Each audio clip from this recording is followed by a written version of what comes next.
Oh, mga kabunyog, ito na naman ang garapal na oportunistang si Cayetano. Sa harap ng mainit ngayon na mga issue sa loob ng Senado, alam naman natin na pinufloat, lumulutang ang pangalan niya sa panibago na naman daw na coup na magaganap sa Senado at posibleng bukas, itong si Cayetano nagdadrama. Sabi ni Cayetano, nakakaano na daw, nakakadismaya na daw ang gobyerno, wala nang tiwala ang mga tao. Oh, tama ka Kaldero Cayetano. Dahil sa inyo, lalo na sa iyo Cayetano. Kala mo naman itong si Cayetano, ang ginagawa niyang yan, inaamin niya na nawawala na daw ang tiwala ng tao sa gobyerno. Ang akala niya, kapag napalitan yung liderato ng Senado at siya ang pumalit, ay mababalik ang tiwala ng gobyerno at tiwala ng tao sa gobyerno. Hindi. Kapag nagpalit ang liderato ng Senado at ikaw, Caldero Cayetano, ang naging Senate President, palitan niyo si Soto, lalong mawawala ang tiwala ng tao sa gobyerno. Kayo ang dahilan eh. Actually, grupo niyo eh. Sa ngayon, medyo sana nakarecover na ng konti ang Senado eh. Nagugustuhan ng tao yung ginagawa nila Senate President Soto at ni Ping Lacson, na pati kayong mga senador nahahagip ng mga investigasyon. Ngayon, gusto nyong pagtakpan. Gusto nyong pigilan ang ginagawa nila Ping Lacson. At nalulungkot din kami na si Ping Lacson din, na akala namin ay matapang na haharapin anuman ang gawin sa kanya, anuman ang isyong ibitaw sa kanya, ay biglang kakalungkot. Parang sigurado na ang pagre-resign ni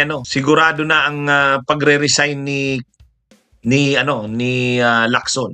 Nakalungkot. Ang pagre-resign na yan ni Lacson, lalo na kapag napalitan ang liderato ng Senado at itong sila Cayetano ang humawak, wala na. Kung ang nakita niyong rally noong September 21 ay 100,000, tandaan nyo. Ito, itagaan nyo to sa Bato. Huwag hindi si Bato de la Rosa ha. Mas malaki ang magiging rally sa November 30. Sa mga nangyayaring ito, totoo lang, lalo niyong ginagalit ang taong bayan. Hindi, sa totoo lang mga kabunyog, akala nila yung mga nangyayari na yan, palalampasin yan ng taong bayan. Sinasagad nyo ang pasensya ng taong bayan. Totoo lang, hindi nila nakikita yan. Ang sabi ni Cayetano, nawawala na raw ang tiwala ng mga tao sa gobyerno. Oo, pero kayo ang dahilan. Itong ginagawa ngayon ng Senado na kahit paano may nakikita ang mga tao na nababanggit na mga pangalan, lumalabas ang mga pangalan tulad nila Villanueva, Estrada at ni Escudero, ang hinihiling ng taong bayan, ituloy-tuloy ang investigasyon. Lumabas dapat ang marami pang pangalan. Mapanagot ang dapat mapanagot. Yun. Hindi pa nga humihiling ang taong bayan ng pagpapatalsik ng mga tao sa gobyerno. Hindi yun eh. Hindi yun. Kaya lang, kapag sinagad ninyo ang taong bayan, ang problema lang kasi talaga ngayon, ang problema lang ng taong bayan, hindi na nanawagan ang taong bayan ng pagpapatalsik sa gobyerno. Kasi sinong ipapalit? Kayo, Cayetano? Kayo ng grupo ninyo ni Sara Duterte, nila Marcoleta, nila Amy Marcos? Ay, nakakatawa kayo. Sa totoo lang, ang taong bayan gusto na ng pagpapalit ng gobyerno. Kaya lang, sino naman ang ipapalit? Wala eh. Kung inaalok ng may mga retired military, nananawagan sila. Civilian military junta. Ayaw naman ng tao sa civilian military junta. Di ba? Ayaw naman ng tao sa civilian military junta. Kayo naman, Cayetano, ang gusto nyo si Sara Duterte. Ayaw din ng tao niyan. Kaya ito sa totoo lang, mas madami daw sila, Argo. Argo, paano mo nasabing mas marami kayo? Nung rally nung September 21, ilan lang ba yung nandun sa liwasan na kasamahan mo? Ilan lang ba yung kasamahan yung nandun sa EDSA Shrine, sila Eric Celes? Ang mas marami ay yung nandun sa Luneta. Yun yung grupo ng mga kabataan, aktivista sa Luneta. Yung nandun naman sa EDSA, People Power Monument, yan naman yung mga dilawan. Nandun naman yung mga kakamping, simbahan. Kung nagsama yung dalawa na yon, mga 200,000 yun, makaabutin pang 250,000. Pero sa November 30, tandaan nyo to, kapag ganito ang tinatakbo ng gobyerno natin, lalo itong Senado, wala, magagalit ang taong bayan. Magagalit na ang taong bayan, tandaan nyo to. Ha? Itong mga DDS, pilit itong sisingit. Pilit itong sisingit. Nakikita nyo? Ha? Nakikita nyo? Noong rally sa EDSA, sisingit sana si Chavit Singson. Umintalin si Philip Salvador doon sa EDSA PPM. Ayaw naman ang mga nandun sa EDSA PPM kasi mga Duterte yun. Yung mga galing sa liwasan, sumingit doon sa mga kabataan, saka mga leftist na nagmarcha galing ng Luneta papunta ng Mindiola, sumingit sila. Tapos nag-create ng kaguluhan. Yun ang nangyari. Kaya itong mga DDS, nagpipilit silang gamitin ang sitwasyong ito para mapatalsik si Marcos, ilagay si Sara. Hindi naman payag ang tao dyan. Mayroon din mga nagsasabi gusto nila civilian military junta. Ay lalo namang ayaw ng tao niyan. Pag may mga military, ayaw ng tao sa ganyan. hindi papayag ang tao sa ganyan. Ngayon, itong si Cayetano, sabi ngayon ni Cayetano, magpatawag na tayo ng snap election, lahat ng posisyon bakante. Wow, ang yabang. Akala mo itong si Cayetano, sa panawagan niya ng snap election, lahat na daw magbitiw. Lahat na daw ng opisyal ng gobyerno magbitiw. Kung dapat na manawagan ng ganyan Cayetano, yung mga matitino, hindi ikaw. Ikaw mananawagan ka ng snap election. Palitan na daw ang mga nakaupo sa gobyerno, lahat na daw. Ikaw ang pinakaano eh. Ikaw ang pinakahalimbawa ng pinakakurap. Ikaw halimbawa niyan Cayetano. Nagtatago ka lang katulad ka ni Joel Villanueva. Nagtatago lang kayo sa mga Biblia. Sa mga pagbabanggit ninyo ng mga Diyos ninyo. Nakakasuka kayo eh. Sa totoo lang. Sa totoo lang mga kabunyog. Itong nangyayari ngayon, napofrustrate ang tao eh. Winawala, nyo yan?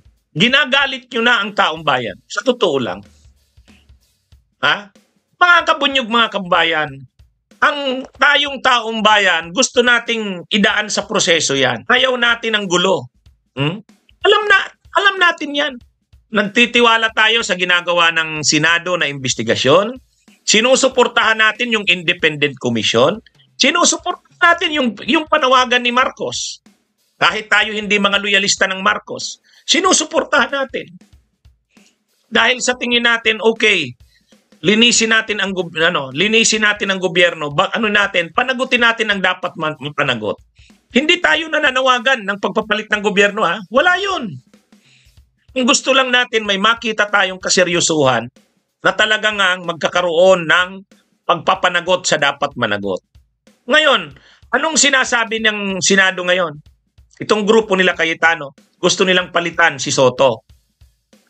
Ngayon, dahil nakikita na ni Lacson na parang lumalakas itong grupo nila Cayetano na posible nang masipa si Soto, gusto nang bumitiw ngayon para lang matigil ang pagpapatalsi kay Soto. Kung siya ang dahilan, kaya gusto ng mga senador na mapalitan si Soto, siya na ang magsasakripisyo. Yan yung nangyayari ngayon. Kaya lang nakakalungkot. Kapag nangyari itong pagpapalit ng liderato ng Senado, itong sila Cayetano ang naupo, wala. Akala naman ang sinasabi ni Lacson, ni Cayetano, kasi ganito mga kabunyog ang pagkakasabi ni Cayetano. Yan. Ito yung kumpletong sinabi niya. Ayan Yan. Kita nyo? Cayetano proposes Cayetano proposes snap elections to restore public trust. Nawawala na raw ang tiwala ng taong bayan sa gobyerno. Kailangan daw maibalik ang tiwala ng tao sa gobyerno. Gusto niyong maibalik ang tiwala ng tao sa gobyerno, tapos ganyan ang ginagawa niyo. Wala. Wala, mga kabunyog.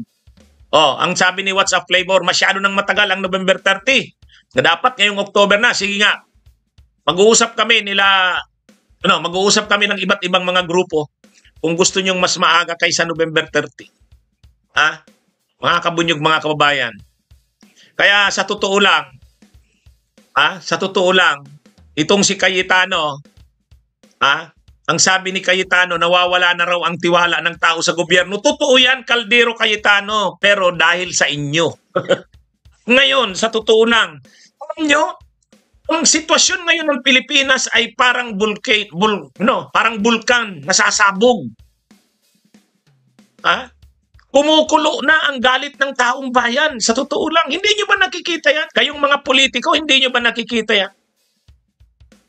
Matagal na ninyong inaano niya na, sinasagad nyo na ang pasensya ng taong bayan. Sa totoo lang, napakabait ng mamamayang Pilipino. Napakabait. Hindi nga natin ginagawa yung ginawa ng Indonesia. Hindi nga natin ginawa yung ginawa ng Nepal. Gusto nating idaan sa prosesong mapayapa, sa prosesong legal. Kaya nga sinusuportahan natin ang ginagawa ng Senado Kaya nga sinusuportahan natin yung ginagawa ng ICI. Kaya nga sinusuportahan natin yung ginagawa ng Administrasyong Marcos. Sa totoo lang. Kaya nga hindi tayo nananawagan ng pagpapalit ng gobyerno kasi gusto natin bigyan ng pagkakataong linisin ang lahat ng ito. Pero ngayon, anong nangyayari? Pinipigilan ng mga senador. Itong mga makaduterting mga senador, kasama na rin ang iba pang mga senador na tulad ng sinabi ni JB Ejercito, 5 raw sila, kakalas na sa mayorya. O ngayon, si Ping Lacson naman, siyempre ayaw niya namang mapalitan ang liderato ng Senado, magsasakripisyo siya. Hindi na siya ang magbo-Blue Ribbon Committee chairman. Nakakalungkot. Nakakalungkot. Kapag hindi na si Lacson ang Blue Ribbon Committee chairman, ano nang mangyayari? Wala na. Tigil na ang pagpapanagot sa mga senador. Nakakalungkot ang nangyayaring ito. Ang problema, sinasagad na nila ang taong bayan. Kung ang nakita nila noong September 21, dalawang magkahiwalay na rally yun Luneta at EDSA, malaki ang posibilidad magsasanib persa na yun. Kung Bunyog pareho sumama dun Alam ko yung organizers ng Luneta. Mga kasamahan din namin yun. Yung organizer ng EDSA, mga kakilala ko rin ang nandun. Ang ginawa ng Bunyog, sa umaga, umattend sa Luneta, sa hapon, umattend sa EDSA. Pero sa pagkakataong ito, malaki ang posibilidad, mabubuo ang isang movement o kilusan. Magsasanib persa na yan. Pag nagsanib persa na yan, kayo Cayetano, huwag niyong isipin na kayo ang gusto ng taong bayan na ibalik sa pwesto. Kala nyo kasi, galit ang taong bayan sa nangyayari. Ang gusto ng tao, si Sara Duterte, diyan kayo nagkakamali. Diyan kayo nagkakamali. Itong sila Cayetano, sila Amy Marcos, sila Marcoleta, kunwari galit sa mga nangyayari, pero gusto nila protektahan sila. Protektahan yung Duterte. Yan yun. Sa totoo lang, mga kabunyog, mga kababayan. Kayo, Cayetano, ang nagwawala ng tiwala ng tao sa gobyerno.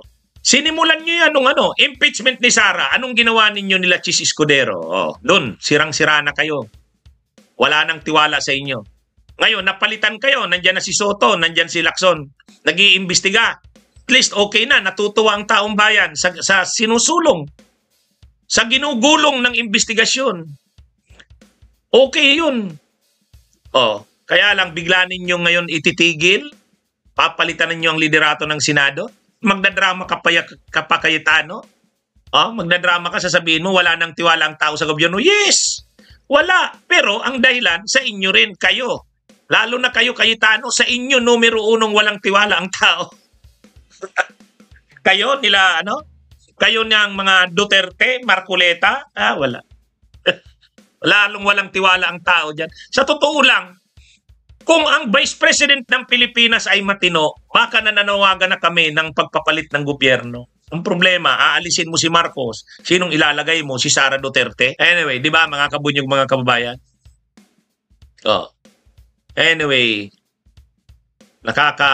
nakakalungkot na ang nangyayari mga kabunyo. Pero hindi natin papayagan 'to. Hindi natin papayagan 'to. Ah, ah, tuloy pa rin tayo, tuloy pa rin.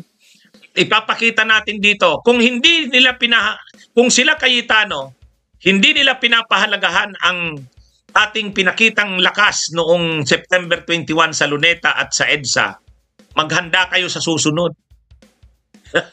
Maghanda kayo sa isusunod. Sa susunod na pagkilos ng taong bayan.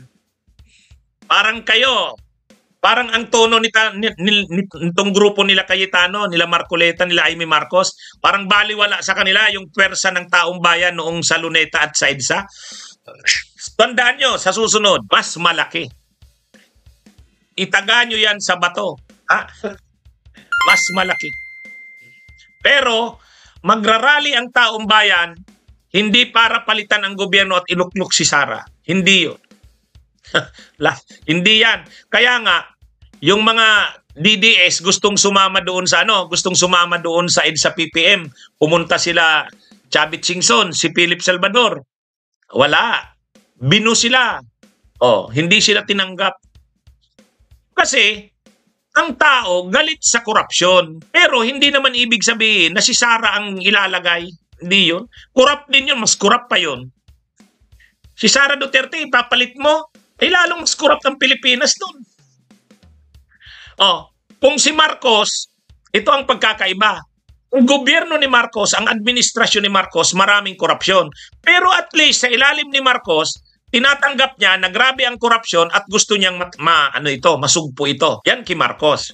Si Sara Duterte, kung presidente si Sara, ang korupsyon nandyan pa rin yan. Pero hahayaan niya ni Sara. Kasi si Sara Duterte gusto ng mga politiko si Sara kasi everybody happy sila lahat. Itong mga politiko ngayon galit kay Marcos. Sa totoo lang, mga senador na yan, galit na yan kay Marcos. Yan yung babantayan natin. Yung mga kongresista, may mga galit na dyan kay Marcos. Bakit galit sila kay Marcos? Kasi dahil dito sa kampanya ni Marcos na anti-corruption, kaya tayo tinatamaan. Happy na sana tayo. Maligaya na sana tayo. Ngayon, bigla, ginaganyan tayo. Siyempre, ang sasabihin nila, yung grupo nila Marcos, sila lang ang masaya kasi sila tuloy ang korupsyon. Tapos tayo gusto nila pigilan. Ganyan. Ganyan yung ganyan yung takbo niyan mga kabunyog, mga kababayan. Nagrereklamo itong mga grupo nila Cayetano kasi ang nangyayari ngayon, chine-check sila ngayon. Chine-check sila. Hindi sila makabuelo. Samantala, hindi lang nila yan sinasabi, pero ganito. Kami, gusto nyo, pigilan na kami sa mga ginagawa namin. Samantalang kayo, tuloy-tuloy lang. Ganyan yan. Ganyan yan. Kaya galit yung grupo nila Marcoleta, nila Amy Marcos, nila Cayetano, nila Chis Escudero. Kasi nabawasan yung kanilang, kickback, natigil. Samantala, yung grupo ni Marcos, ang tingin nila, yung grupo ni Marcos, yung mga grupo nila tuloy-tuloy. Samantalang tayo pinipigilan. Ganyan yan. Tapos tayo ngayon gustong panagutin. Sila tuloy-tuloy lang. Ganun yung iniisip nila dyan. Kaya ang gusto nilang mangyari, palitan na natin ang gobyerno. Si Sara na ang ilagay natin. Pag si Sara ang nakalagay na presidente, balik sa dating gawi. Happy tayong lahat. Ganyan yan. Sa totoo lang mga kabunyog, ganyan yan.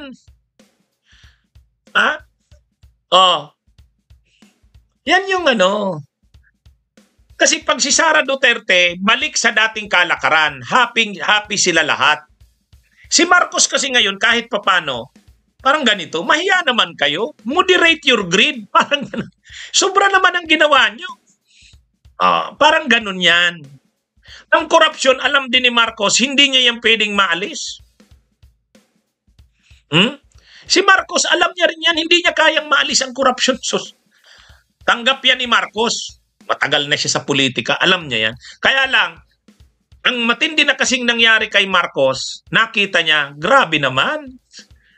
Grabe naman. Ginawa nyo ng ghost ang mga projects. Kumikita na nga kayo dyan sa mga proyekto na yan. May SOP na kayo. Tapos ginawa pa ninyo. Ghost projects na ang nangyayari. Ay grabe na yan. Mahiya naman kayo. Yan yun. Yan yun. Sa totoo lang. Kaya, sabi ni Seawolf, mas malaki ang korupsyon ngayon kaysa mga nakarang administrasyon. Totoo yan. Mas malaki ngayon. Wala tayong issue dyan. Mas matindi ngayon ang korupsyon. Kaya lang ang pagkakaiba, si Marcos, nagsasabi siya, wag naman ganito. Mahiya naman kayo. Parang moderate your greed. Yan yun. Ang problema ngayon, ibabalik kanino ang gobyerno dun sa dati. Ibabalik sa dati. Ay, corrupt yung dati. Walang pananagutan. Sila Sara Duterte, walang pananagutan yan. Walang pananagutan dyan. Alam naman natin yan. So ngayon, sabi ni Cayetano, nawawala na raw ang tiwala ng tao sa gobyerno. Oo, dahil sa inyo. Ngayon, gusto nyo kayo na ang humawak ng Senado? Ay, hindi mo babalik ang tiwala ng tao sa gobyerno. Lalong mawawala ang tiwala.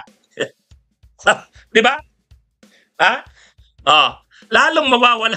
Kala nyo naman, pag kayo na yung nahumawak ng Senado, mababalik ang tiwala ng tao. Wala. Lalong lalala. Lalong lalala. Tandaan nyo, ang taong bayan ay pinupuno na ninyo. Galit na ang taong bayan sa ginawa ninyo sa impeachment. Nung nakaraang linggo, galit na ang taong bayan sa ginawa ninyo doon sa house arrest ni Duterte na nilusot na naman ninyo. Tapos ngayon na naman, ang gagawin ninyo, magpapalit kayo ng liderato ng Senado. Sige, punuin nyo ang taong bayan. Punuin nyo ang taong bayan. At ito ang sasabihin namin sa iyo, Cayetano. Pinuno ninyo ang taong bayan, walang ili-eleksyon dyan. Hindi maghahanap ang taong bayan ng eleksyon. Hindi. Yan ang tandaan nyo. Ayaw naming mangyari ang nangyari sa Indonesia at sa Nepal. Pero sa ginagawa ninyo, sinasagad ninyo ang pasensya ng taong bayan. Yan yun. Akala nyo kayo Cayetano ang kakampi ng taong bayan? Kayo ang kaaway ng taong bayan. Yan yun. Lumilinya pa naman to si Cayetano sa taong bayan? Hindi. Sama kayo sa kaaway ng taong bayan. Kayo yung kasama ka Cayetano sa kinasusuklaman. Di ba? Kasama ka doon sa kinasusuklaman. Tandaan mo yan. Bunyog, bunyog, halikan na kasama ka. Bunyog, kapag buklod ay may pag-asa. Luzon, Visayas, Mindanao, isa ang pananaw. Sa bagong Pilipinas ang bunyog isisigaw. Bunyog, bunyog, bunyog.